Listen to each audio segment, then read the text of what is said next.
உங்கள் favourite TV ஷோக்களை இனி miss பண்ண தேவையில்லை. ZEE5 இல் முற்றிலும் இலவசமாக காணுங்கள், இங்கேயும் எப்பொழுதும். இந்த பூஜையை செய்யறதுக்கு முன்னால உங்க எல்லாருக்கும் நான் ஒரு கதை சொல்றேன். கதையா? என்ன கதை? அது எதுக்கு இந்த நேரத்துல சொல்றமா நீ?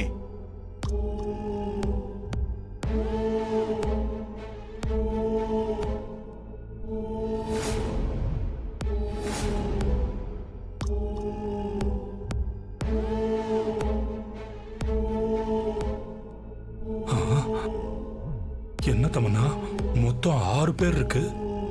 இல்ல சித்தப்பா, மொத்தம் 7 நைட்டு சொல்லுச்சே. என்னது 7ஆ? சும்மா இருங்க.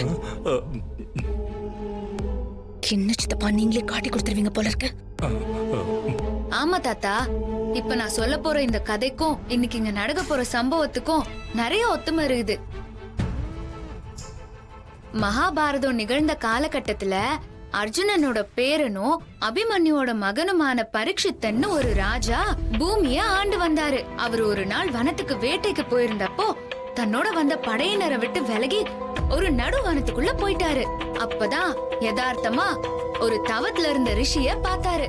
சரி, இவராண்ட இந்த காட்டுக்குள்ள இருந்து வெளியே போறதுக்கு வழி கேட்கலானோ, அதோட பசிக்கும் தாகத்துக்கும் ஏதாவது கொஞ்சம் சாப்பாடு தண்ணி கிடைக்குமான்னு கேட்கலான்னு நினைச்சு அவராண்ட போய் அவரை எழுப்ப முயற்சி பண்ணாரு. அந்த ரிஷியோ தன்னை மறந்த தவ நிலையில இருந்ததுனால எழுந்திருக்கவே இல்லையா. கோவமான ராஜா அவருக்கு பக்கத்துல கடந்த பாம்பை தூக்கி அவர் மேல போட்டாராம். என் மேல செத்த பாம்பை போட்டு என் தவத்தையே கழிச்சிட்டியேன்னு.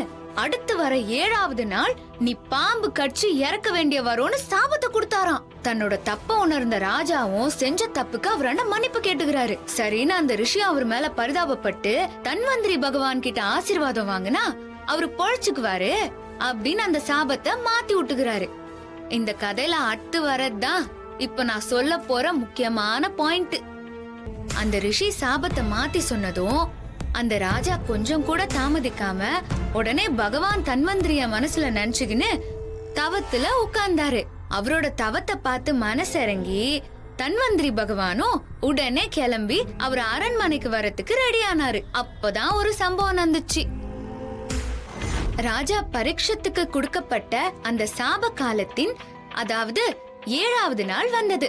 பகவான் தன்வந்திரியும் வரல.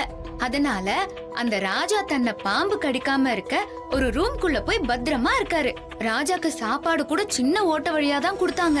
அதனால தன்னை ஒரு சின்ன எறும்பா மாத்திக்கின்னு ராஜாக்கு வச்ச சாப்பாட்டு தட்டோட அடியில ஒட்டிக்கின்னு ராஜா இருக்கிற ரூம்குள்ள போய் தான் பழைய உருவத்தை எடுத்துக்கின்னு அந்த ராஜாவை குத்தி கொண்டு மறுபடியும் எறும்பாவே மாறி தன்னோட இடத்துக்கு வந்து பகவான் தன்வந்திரிய விடுதலை பண்ணிட்டு அவராண்ட மன்னிப்பும் கேட்டாரு. எதுக்குமா இவ்வளவு பெரிய கதைய சொன்ன?